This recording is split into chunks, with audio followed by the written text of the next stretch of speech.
Maaliwalas ang panahon sa araw na ito. Sa isang baybayin kung saan wala ang pagsik ng alon, narito ang sandata ng iilan na pinupulot sa buhanging hindi gaano malalim. Sa mga taong ang bahagi ng karagatan ay nagdidikta ng kanilang kapalaran, ito ay hindi lamang hanap buhay kundi biyaya na dumadating tuwing ang dagat ay nagpapakumbaba at hindi mabagsik.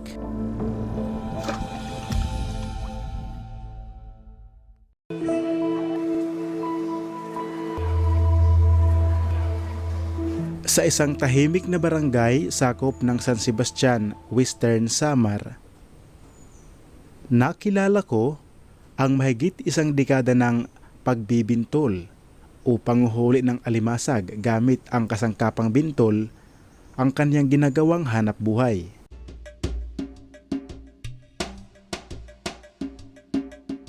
Sa umagang ito ay naabutan ko siyang gumagawa ng kasangkapan. Ang tawag nila dito, bintol.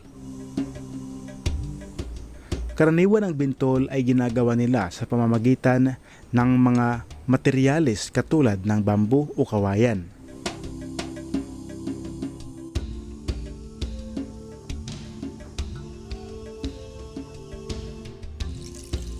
Sa bawat maliliit na piraso ng kawayan ay parang walang kwenta o walang halaga. Ngunit kapag ito ay pinagsama-sama, patunay na ang kawayan hindi kailangan malaki o anuman ang kanilang itsura para maging kapaki-pakinabang sa mga taong dito ay umaasa. Gamit ang kapirasong kwadradong lambat, itinatali ang bawat kanto nito sa dulo ng pinagpira-pirasong kawayan. Para magkaroon ng bigat ang bintol na ito, lalagyan naman ang bawat dulo ng kawayan ng maliliit na bato.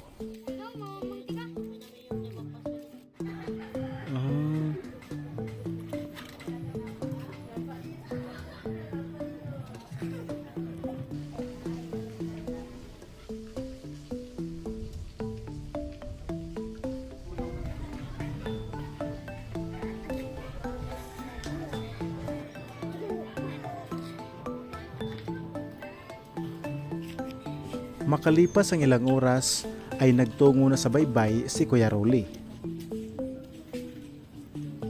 Hindi gaano malalim ang dagat dahil low tide o humbas sa umagang ito, at ang pakay ni Kuya Rolly ay ang maghanap ng tinatawag niyang piyong o seashell na matagpuan sa baybay kung saan ito ang ginagamit pampain sa alimasag.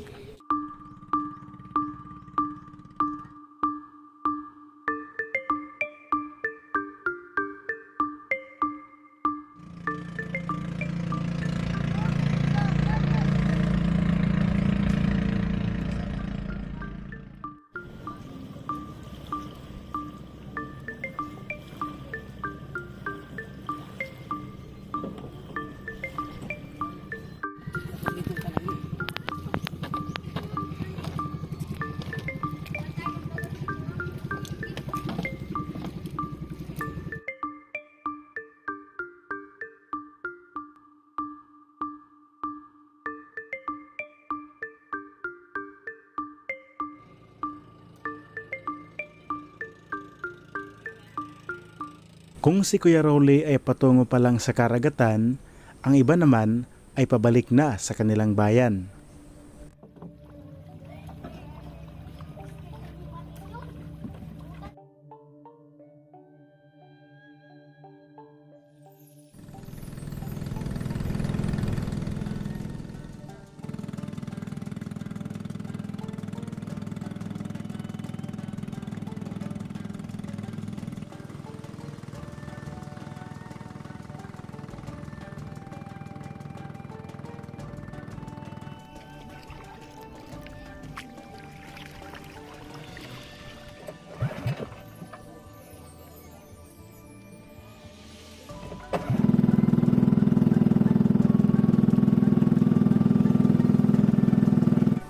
Maliban sa araw, may mga panahon din na si Kuya Rolly ay buong gabi nakasakay sa bangka, palutang-lutang sa karagatan sa panguhuli ng alimasag.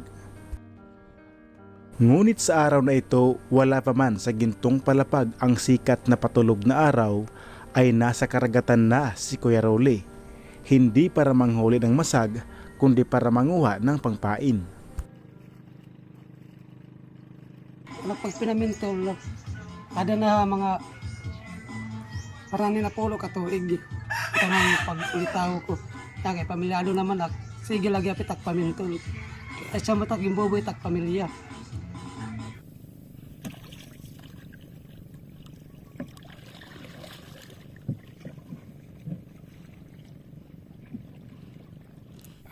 Ano pong pangalan, sir?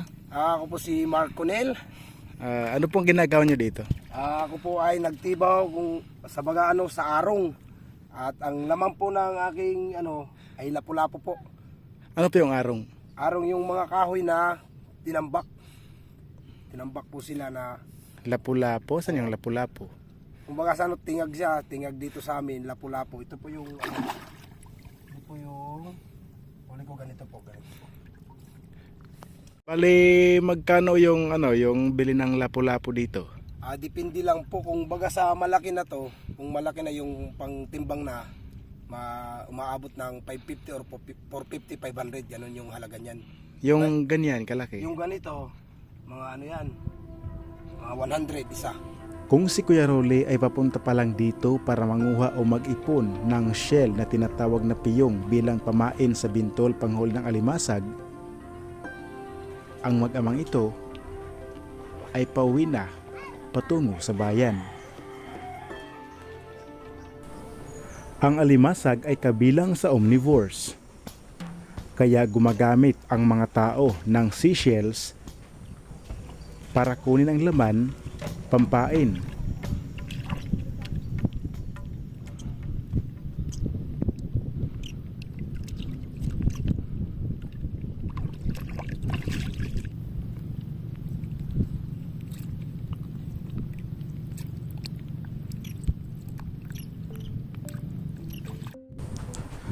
Hindi katulad ng halaman na nagmumula sa isang binhi, ang seashells ay nabubuo at natitipon sa mababaw na bahagi ng dagat dahil sa kanilang pinagmulan at kung saan nakatira ang mga nilalang na gumawa nito.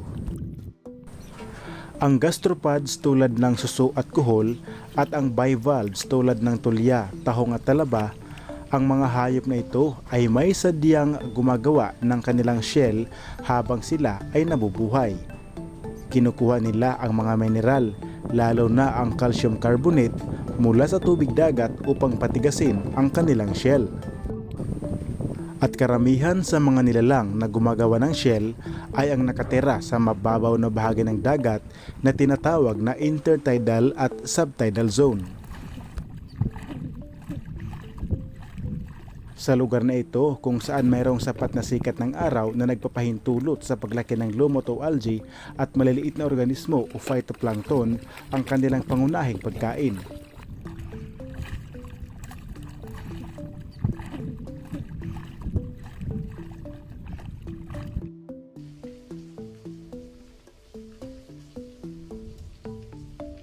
Makalipas ang mahigit 2 oras sa pag-iipon ng seashells o piyong kung tawagin sa kanila, si Kuya Rolly ay nagpasya nang bumalik na sa bayan.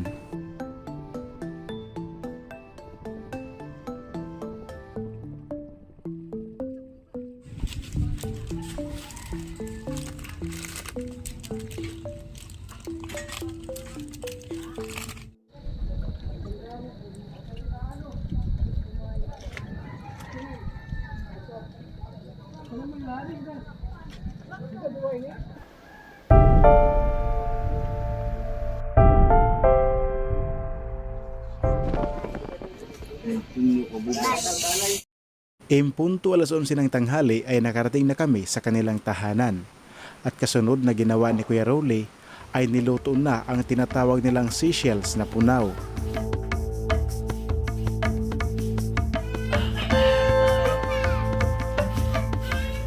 At ang mga piyong naman na seashell na nakuha ni Kuya Rolly,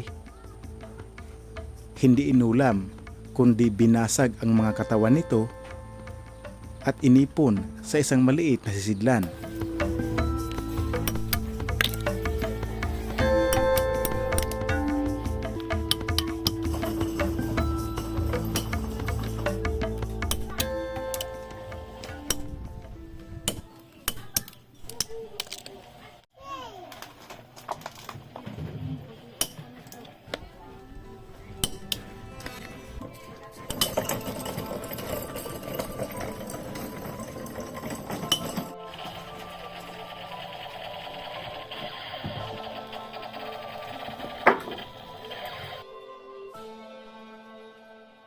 Ang alimasag ay isang uri ng omnivore o scavenger. Ang ibig sabihin, kumakain sila ng halos anumang organic material na makikita nila, lalo na kung madaling kainin ang mga ito. Matapos basagin lahat, ay nilagyan naman ang maliit na piraso ng green na kulay na lambat at ito ang magsisilbing pamain na inilalagay sa gitnang bahagi ng bintol para makahuli ng alimasag. Ngunit gaano man karami ang kanyang nagawang pampain, hindi dito nakasalalay kung ilang kilo ng masag ang kanyang makukuha.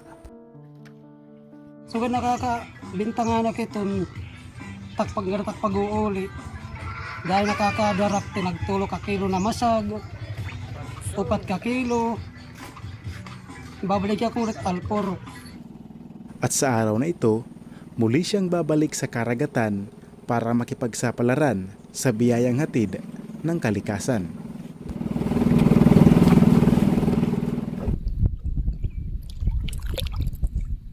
Ang kaniyang paglalayag ay hindi isang pamamasyal. Ito ay pakikipagsapalaran ng isang ama at ang bawat bintul na paghuli ng alimasag na inihahanda niya ay isang pusta ng kaniyang pag-asa laban sa pangangailangan ng buhay. Kailangan niyang makakuha ng masag o alimasag na biyayang ginto ng karagatan upang may maiuwi sa kaniyang asawa at mga anak na umaasa sa kaniyang pagbabalik. Habang lumulutang ang bangka sa mapayapang ibabaw ng dagat, tila ang mundo ay huminto. At ang katahimikan ay parang isang lihim na usapan sa pagitan niya at kalikasan. Sa ilalim niya, alam niyang naghihintay ang likas yaman. Ang alimasag ay hindi lamang pagkain kundi ang halaga ng pag-aaral, damit at gamot para sa kanyang pamilya. Ito naman ang lumulutang na plastik o empty bottle na nakatali sa bintol, isang palatandaan na dito nakalagay ang bintol sa ilalim ng dagat.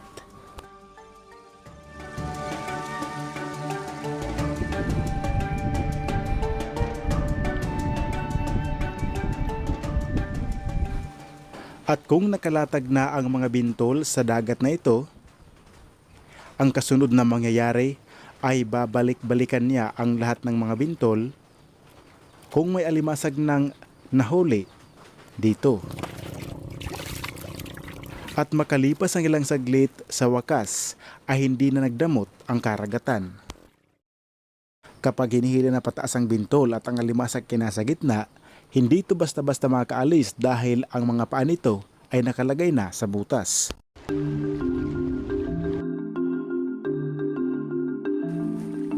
Sa araw na ito, ang dagat ay kakaiba.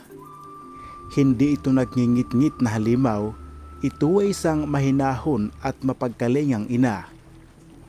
Ang mga alon ay hindi nagmamadaling humaplos sa gilid ng bangka, tila nagbibigay galang sa kanyang pagod. At ang bawat alimasag na nahuhuli ay iniipon. At isa-isang tinatali ang mga ito para hindi makakagat. Mula alauna ng tanghali ay aming tiniis ang mainit na sikat ng araw. Hanggang alas 3:30 at makalipas ang ilang oras ay muli na kaming bumalik sa kanilang tahanan. Mula sa umaga, siya ay nag-umpisa sa pangunguha ng sisiel o piyong bilang pampain sa bintol. At makalipas ang mahabang oras na kanyang pagtitiis sa mainit na sikat ng araw, ang dagat ay naging kaagapay niya. Hindi gaanong maalon, tila isang matandang kapatid na tahimik na nakikiramay.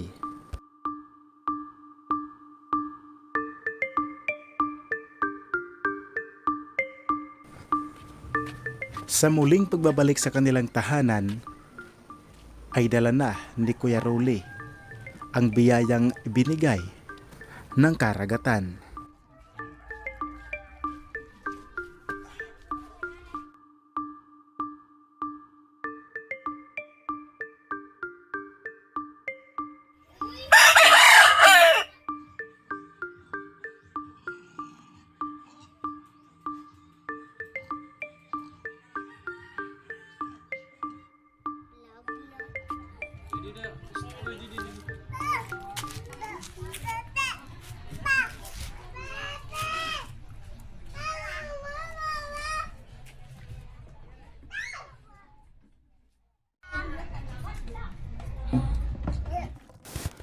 Ngunit ayon sa kanya, ang kaniyang mga nahuli sa buong araw ng pagkikipagsapalaran ay sapat lamang para sa kanilang isang araw na pangangailangan.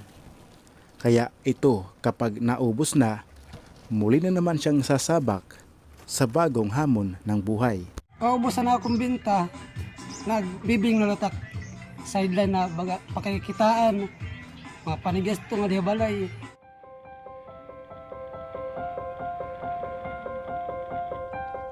Ang biyaya ay hindi lang nakikita sa pagdating ng saganang huli, kundi sa lakas na maibibigay mo sa iyong mga binti upang ihatid ito sa pinto ng iyong tahanan.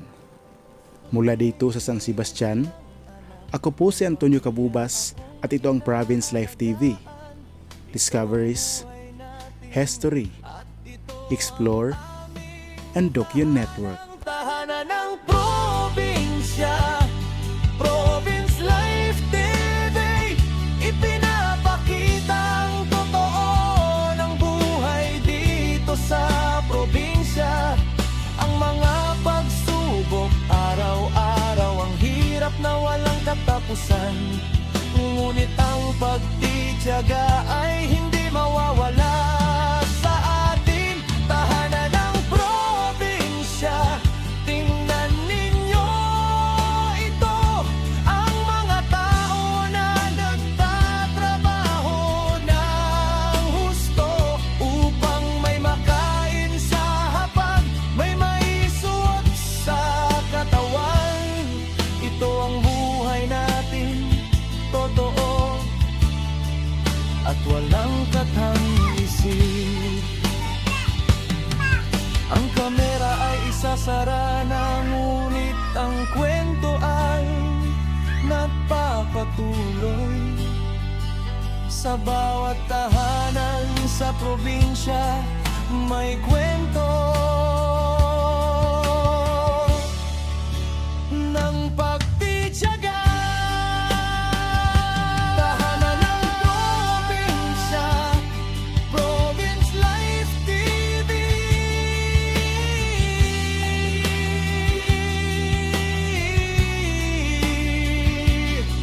Itong buhay natin, totoo, totoo lamang.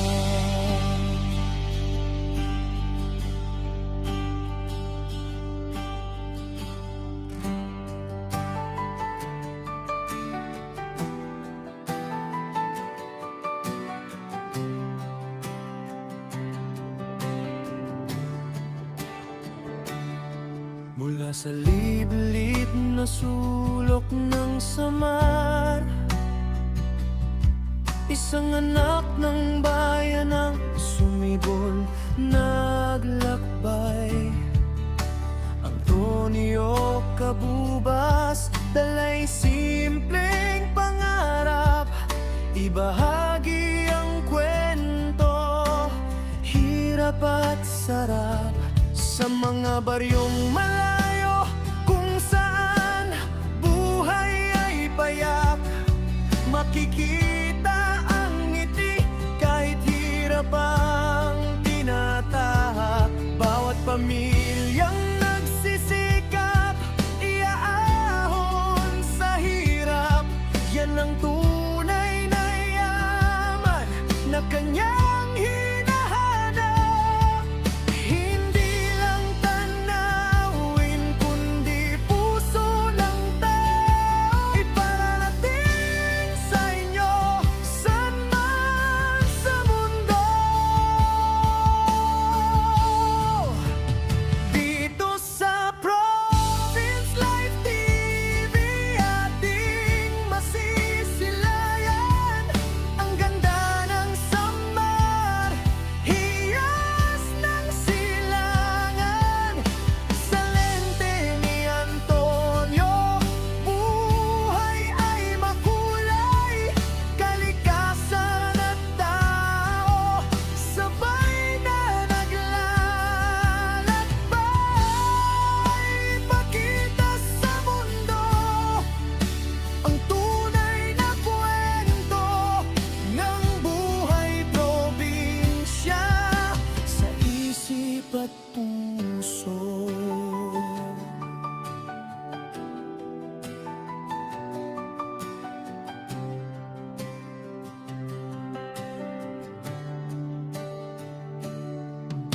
Halinang suungin dilim ng mga kuweba sa ilalim ng bundok. Hiwagay makikita, akyatin ng talon. Tubig na kay linaw, paraiso sa gubat. Sa init ay pampuka, at sa laot nagat daya ay sumisid. Buhay mangingisda, ating mabatid. Bawat pamilyang nagsisikap, iaahon sa hirap. Yan ang tunay na yaman na kanyang hinahanap. Hindi lang tanawin kundi puso ng tao. Ipararating sa inyo saan man sa mundo. Dito sa Province Life TV ating masisilayan ang ganda ng Samar, hiyas ng silangan. Sa lente ni Antonio, buhay ay makulay. Kalikasan at tao, sabay na naglalakbay. Ipakita sa mundo ang tunay na kwento ng buhay probinsya sa isip at puso.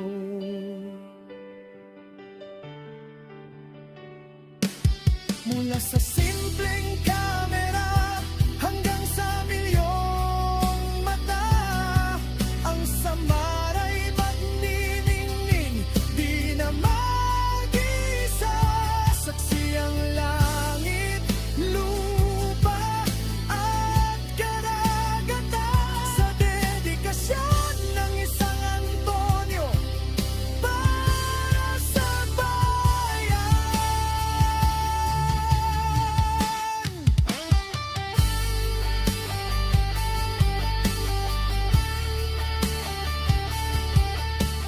O shoutout nga pala sa Pusoy Dus Vlog Adventure. So mga kapusoy, papalo din yung vlog po namin.